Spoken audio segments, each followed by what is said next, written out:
भारत माता की, भारत माता की, इनकलाब, वंदे, जय बांग्ला, जय बांग्ला। आज इतनी बड़ी संख्या में यहाँ पे आए हुए मेरे सभी भाइयों बहनों, माताओं, बुजुर्गों, बच्चों, आपको सबको मेरा नमस्कार। मैं दिल्ली से आया हूं आप लोगों से मिलने के लिए। আপনি সবাই কেমন আছেন? আমি একটু একটু বাংলা বলতে পারি। हाँ, ভালো করে। आपसे मिलके बहुत अच्छा लग रहा है। Thank you, thank you so much, thank you. आप लोगों ने इतना प्यार दिया, इतना सत्कार, मान सम्मान, आदर दिया, इसके लिए मैं आपका सबका बहुत बहुत शुक्रिया अदा करता हूं। दोस्तों, ये चुनाव बहुत मामूली चुनाव नहीं है। ये चुनाव कोई पार्टियों के बीच का चुनाव नहीं है। ये चुनाव देश को बचाने का चुनाव है। ये चुनाव जनतंत्र को बचाने का चुनाव है, डेमोक्रेसी को बचाने का चुनाव है। इसलिए मैं दिल्ली से आया हूं। आप लोग, बंगाल के लोग जो लड़ाई लड़ रहे हैं, जिस तरह से आप मोदी और अमित शाह की तानाशाही के खिलाफ देश को बचाने की लड़ाई लड़ रहे हैं, पूरा देश आपको देख रहा है। पूरे देश में बंगाल के चुनाव की चर्चा हो रही है। दिल्ली में हम लोग खूब चर्चा करते हैं, दिल्ली के लोग, बंबई के लोग, पूरे महाराष्ट्र, गुजरात, सब जगह बंगाल की चर्चा हो रही है। क्यों? जब हमारा आजादी का आंदोलन हुआ था तो सबसे ज्यादा कुर्बानी देश को आजाद कराने के लिए, अंग्रेजों से देश को आजाद कराने के लिए सबसे ज्यादा कुर्बानी बंगालियों ने दी थी। सुभाष चंद्र बोस, खुदीराम बोस, लाखों युवाओं ने अपना कॉलेज छोड़ दिया, पढ़ाई छोड़ दी, आजादी के आंदोलन में कूद गए, अपनी जान की बाजी लगा दी, फांसी चढ़ गए। आज उस आजादी को बचाने की काम कर रहे हैं आप लोग। उस आजादी को बचाने की लड़ाई आप लोग लड़ रहे हैं। जो आजादी सुभाष चंद्र बोस ने दिलाई थी, जो आजादी खुदीराम बोस ने दिलाई थी, आज वो आजादी खतरे में है। उस आजादी को बचाने की लड़ाई आप लड़ रहे हैं। नरेंद्र मोदी और अमित शाह, ये दोनों डिक्टेटर हो गए हैं। इनको पिछले 12 साल में हमारे देश के लोगों ने इतना वोट दिया, इतना वोट दिया, इतनी मेजॉरिटी दी इनको। अगर ये चाहते तो देश के लिए क्या नहीं कर सकते थे। देश बदल सकते थे ये लोग, गरीबी खत्म कर सकते थे देश में, पूरे देश में इतना अच्छा इंफ्रास्ट्रक्चर कर सकते थे, गरीबी दूर कर सकते थे, सब कुछ। इन्होंने क्या किया? केवल और केवल नफरत फैलाने का काम किया, केवल और केवल लोगों को बांटने का काम किया, जम के करप्शन किया इन दोनों ने मिलके, खूब करप्शन किया इन दोनों ने मिलके, लूट लिया दोनों ने मिलके देश को। अब लोग इनसे नफरत करते हैं, केवल बंगाल के लोग नहीं, पूरे देश के लोग इनसे नफरत करते हैं। आप सोशल मीडिया उठा के देख लीजिए, फेसबुक, इंस्टाग्राम, ट्विटर, यूट्यूब, कोई उठा के देख लीजिए आप। इतनी गालियां पड़ती हैं मोदी जी को, इतनी गालियां पड़ती हैं। मोदी जी कोई ट्वीट करते हैं, उसके नीचे आप कमेंट्स पढ़िए लोगों के, इतनी गालियां देते हैं लोग, इतनी गालियां देते हैं। मुझे नहीं लगता कोई भी देश का प्रधानमंत्री इतना अनपॉपुलर होता है। बहुत अनपॉपुलर हो गए हैं ये लोग। रोज ट्रंप हमारे देश को गाली देता है, रोज ट्रंप मोदी जी को गाली देता है। मोदी जी की हिम्मत नहीं है कि ट्रंप के खिलाफ एक शब्द बोल दें। मोदी जी की हिम्मत नहीं है ट्रंप के खिलाफ एक शब्द बोले। इतना कायर प्रधानमंत्री 75 साल में हमारे देश में कभी नहीं आया जितने कायर मोदी जी हैं, कभी नहीं आया। अरे कुछ तो बोलो उनके खिलाफ। अभी 2 दिन पहले ट्रंप ने कहा इंडिया नरक के समान है। ईरान ने उसके खिलाफ बोला, ट्रंप के खिलाफ, कि आप इंडिया को ऐसे नहीं बोल सकते। ईरान वालों ने बोला, मोदी जी के मुंह से एक शब्द नहीं निकला। इसलिए लोग नफरत करने लगे हैं मोदी जी से कि इतना कायर प्रधानमंत्री, इतना झूठा प्रधानमंत्री। अब मोदी जी को कैसे, मोदी जी चुनाव कैसे जीतेंगे? इतने लोग उनसे जब नफरत करते हैं तो मोदी जी ने और अमित शाह ने मिलकर एक षड्यंत्र रचा। वोटर लिस्ट बदल दो, लोगों के वोटर लिस्ट से नाम काट दो। लोग वोट डाल नहीं पाएंगे तो कैसे जीतेगी दूसरी पार्टी, है ना? वोटर लिस्ट बदल दो, फर्जी नाम डाल दो वोटर लिस्ट में, असली नाम काट दो। मोदी जी ने आपके बंगाल में 27 लाख लोगों के नाम काट दिए, 27 लाख लोगों के। ये कोई हंसी खेल नहीं है। इसके लिए थोड़ी सुभाष चंद्र बोस शहीद हुए थे, इसके लिए थोड़ी लोगों ने लड़ाई लड़ी थी कि एक ऐसा टाइम आएगा कि पूरा जनतंत्र वोटर लिस्ट खत्म कर दे। अरे वोटर लिस्ट ही नहीं बचेगी तो चुनाव कैसे होंगे? 27 लाख लोग वोट कैसे डालेंगे? मैं तो दिल्ली में रहता हूं, अखबार में पढ़ता हूं। अखबार में मैंने पढ़ा 93 लाख, अभी 27 लाख लॉजिकल डिस्क्रिपेंसी में ट्रिब्यूनल में पड़ा हुआ है। एक परिवार है, मां का वोट बना हुआ है, बाप का वोट बना हुआ है, बेटे का वोट कट गया। अरे ऐसे कैसे हो सकता है? मां इंडियन, बाप इंडियन, बेटा इंडियन नहीं है। वाह मोदी जी वाह।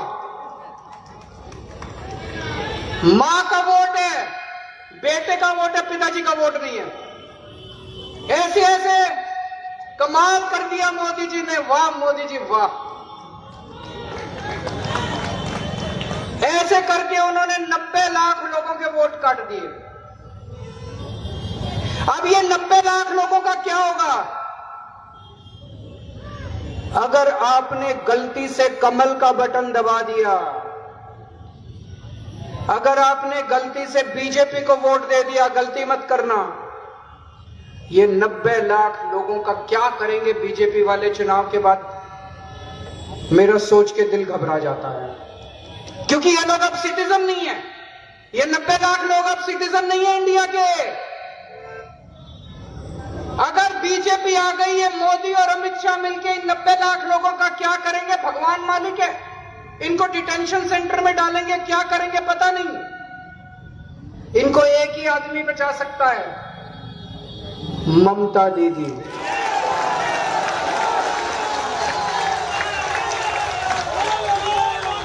इनको केवल ममता दीदी बचा सकती है।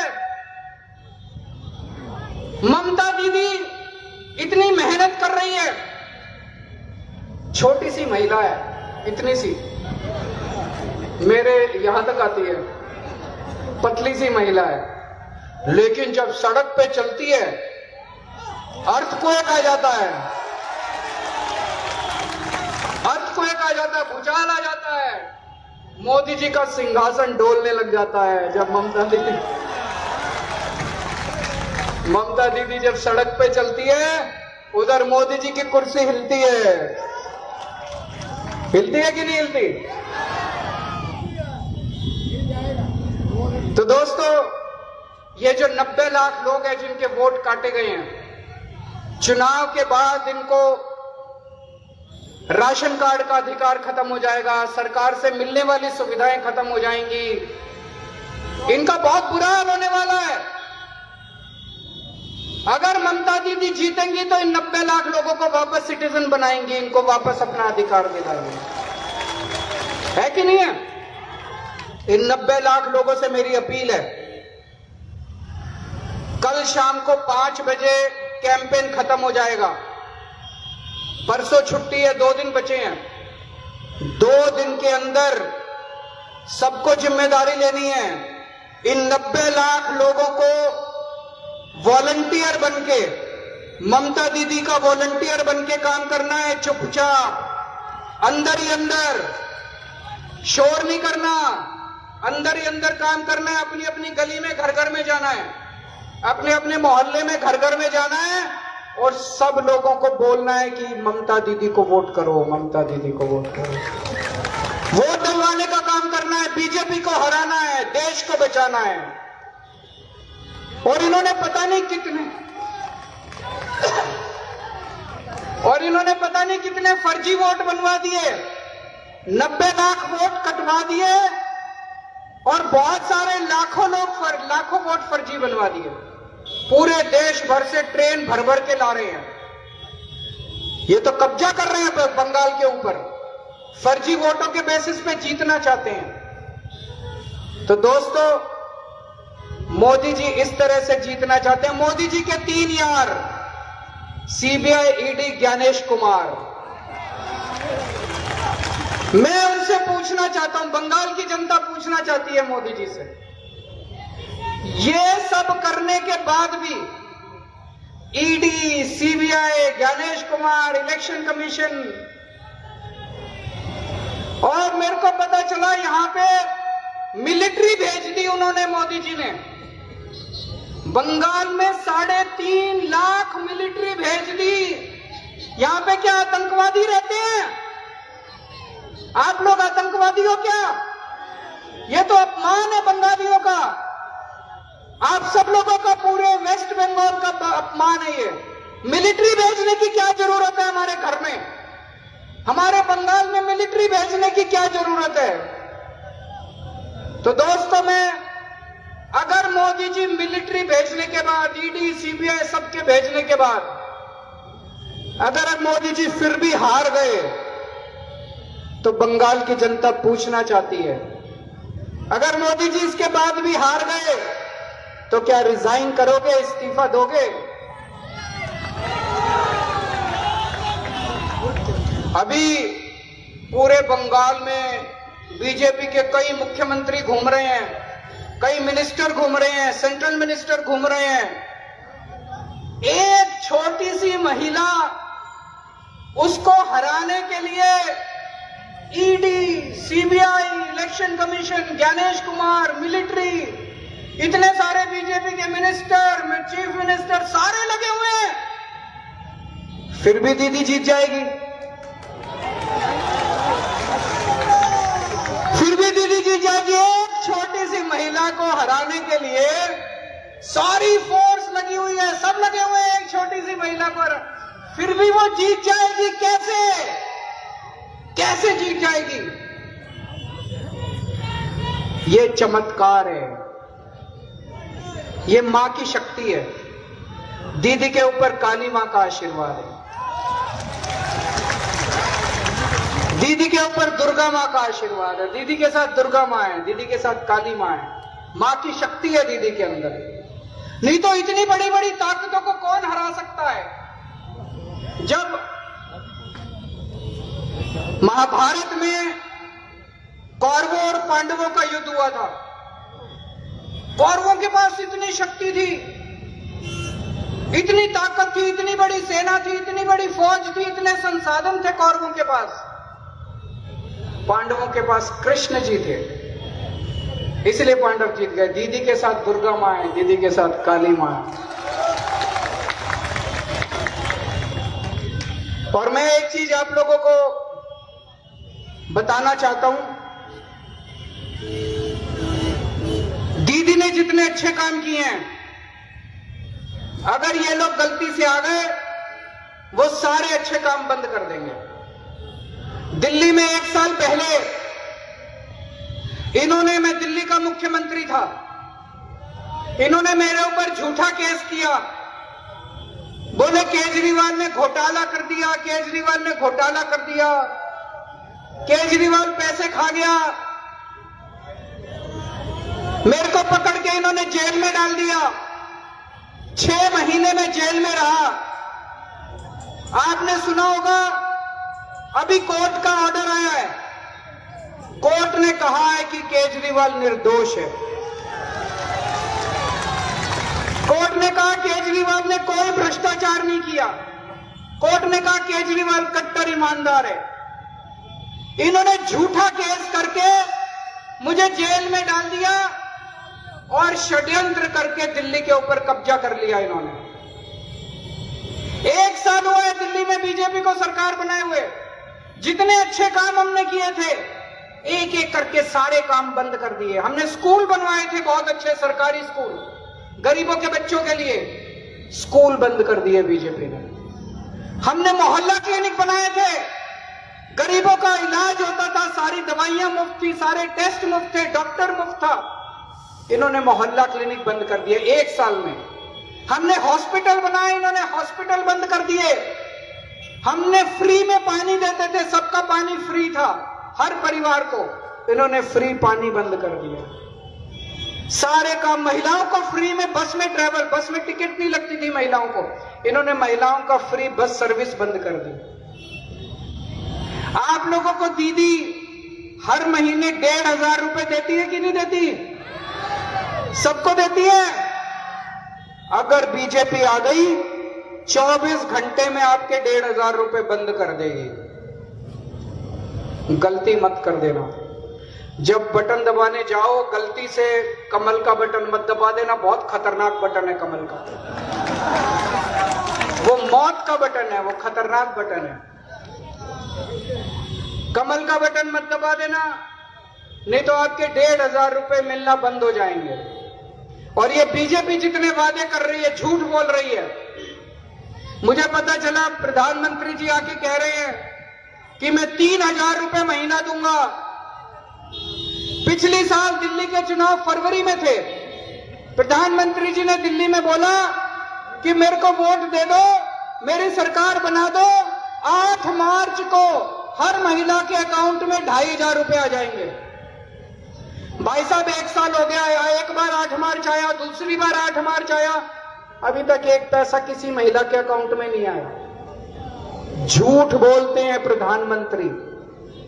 75 साल में सबसे झूठा प्रधानमंत्री अभी है। इनकी बातों पे विश्वास मत करना, जम के दीदी को वोट देना।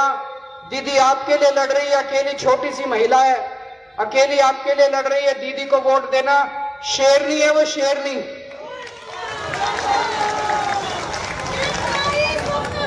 वोट डालने जरूर जाना। यहां से देबाशीष कुमार जी खड़े हो रहे हैं चुनाव के लिए। अरुण विश्वास जी है, इनको वोट देके जबरदस्त जिताना है, भारी बहुमत से जिताना है। भारत माता की।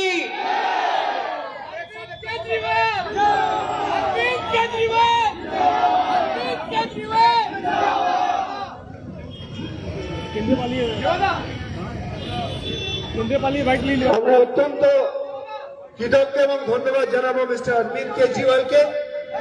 এবার আমাদের মাঝে এসে উপস্থিত হয়েছেন আমাদের